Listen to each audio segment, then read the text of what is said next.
Alright, so I have 1.5-inch pipe, 2 foot long, 2 pieces, reducer couplings with the reduced size threaded.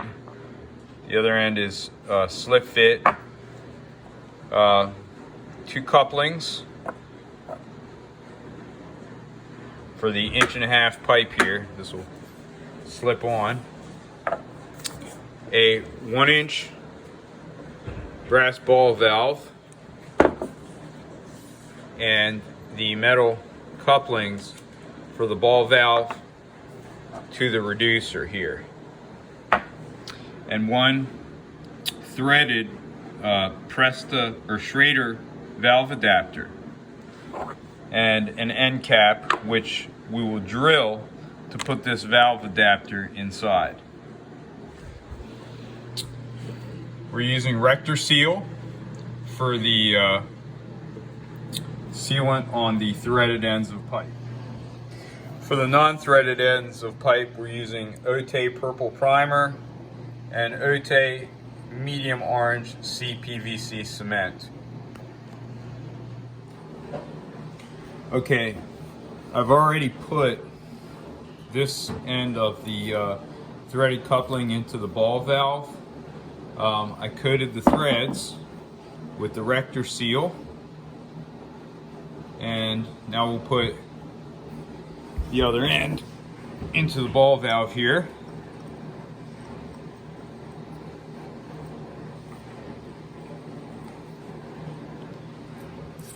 To tighten it down, I'm just going to use a set of lineman's pliers and turn it.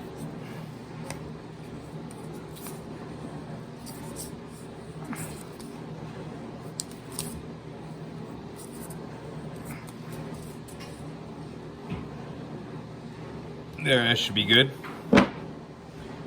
Next, we're going to want to coat this end of the ball valve side with rector seal, and we're going to thread the reducer coupling onto this right here.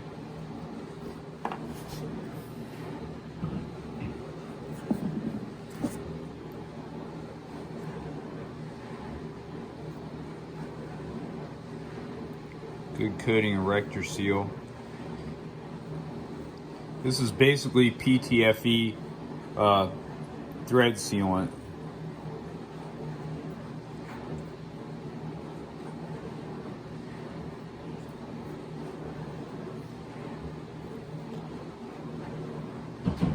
I'm typically very generous with it,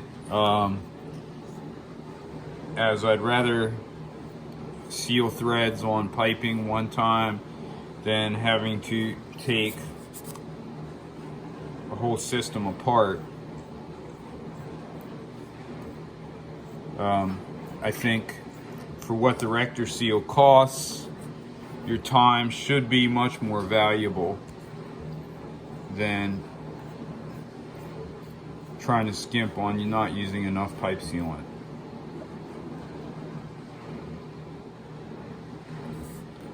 Now we'll thread on this section of pipe.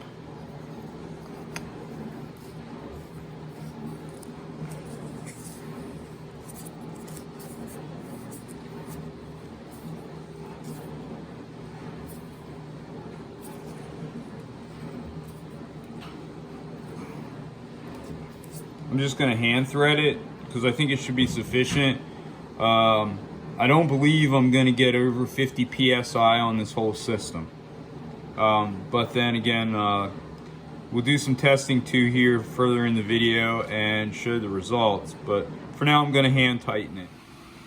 Okay, now we're going to prime one of, actually both 2-foot sections, and put the cement on both sections and join the pipes together.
Okay, while this dries and sets up a bit, we're going to work on our end cap, which we're going to drill and install the Schrader valve. Okay, for drilling the hole for my valve, I'm going to use a 3/8 inch drill bit. My drill here, and we're drilling the hole for this valve each side here, and it's going to go down through a hole in my end cap, which is going to be the chamber for my air pressure.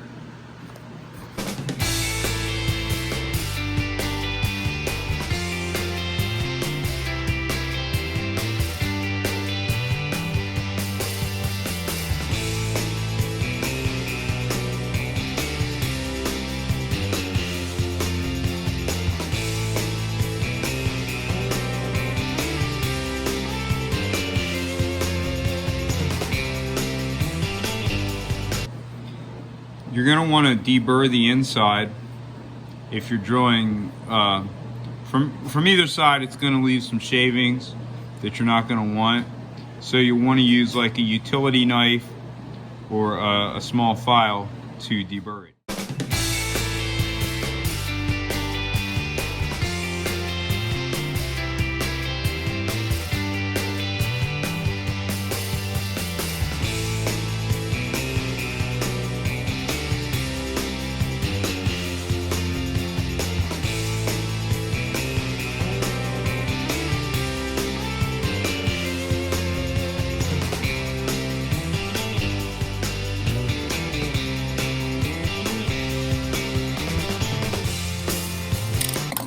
There.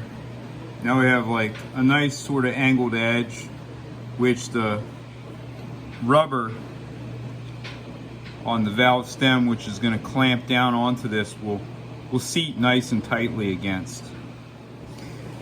I wanted to point out that my valve stem came with two choices of rubber insulators.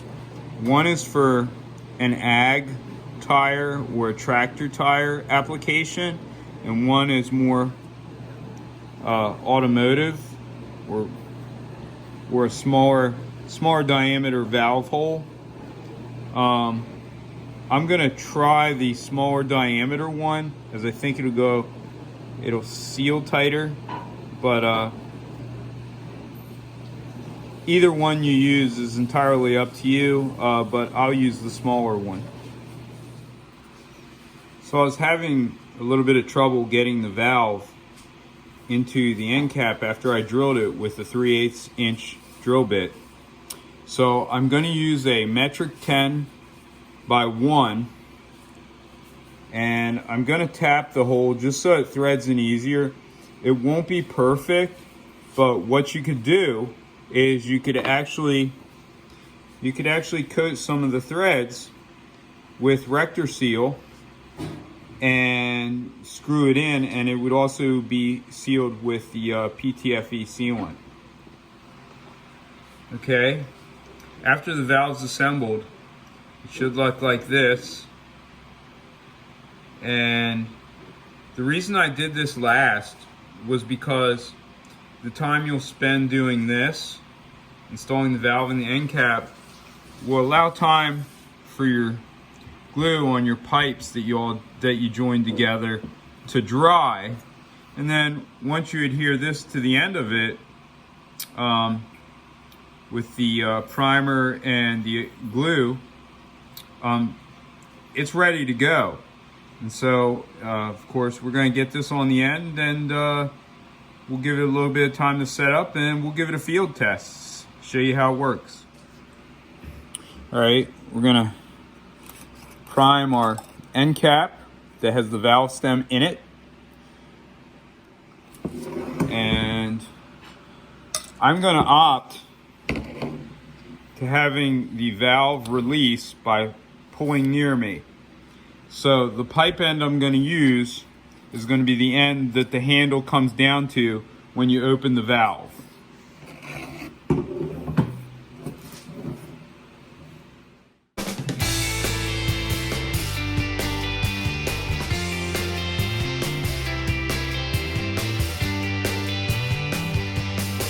Now, to all you plumbers out there, I may be doing some of this not exactly the way a professional plumber would do it. By no means am I a professional plumber. I'm just going by what the directions were on the Ote primer and cement box. Okay, let's apply some glue here and get these two pieces together.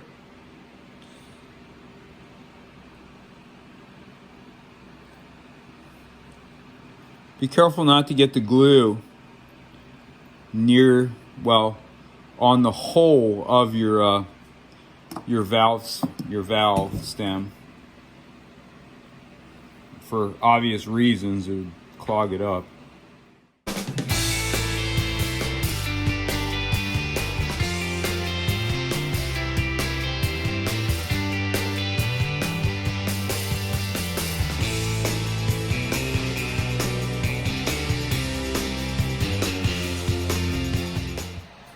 For priming this throw line tool, we're gonna use a Lenzine bicycle pump.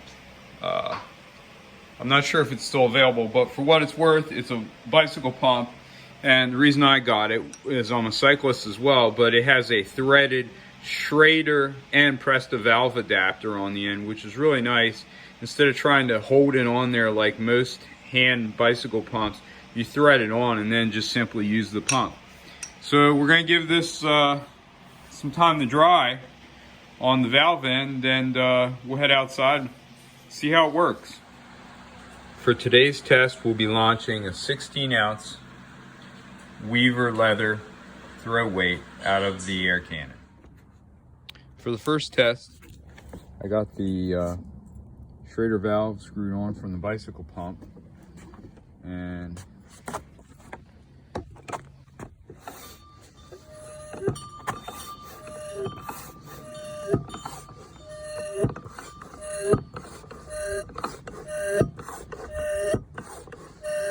we'll take it up to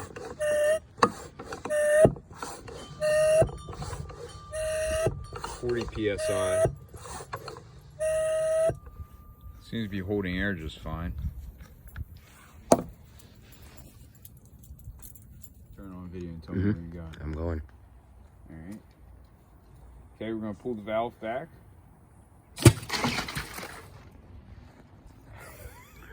It worked. All right.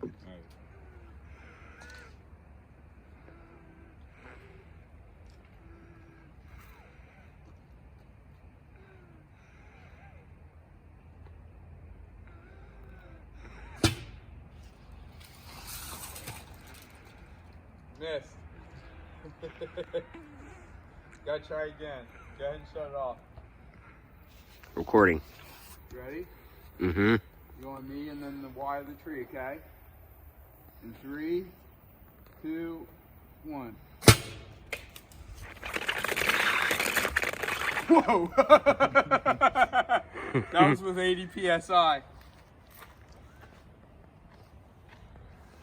That's pretty good, right? That sure as heck beats throwing it. You know how long it would take me to throw it up there? A long time. All right. Let's take all this.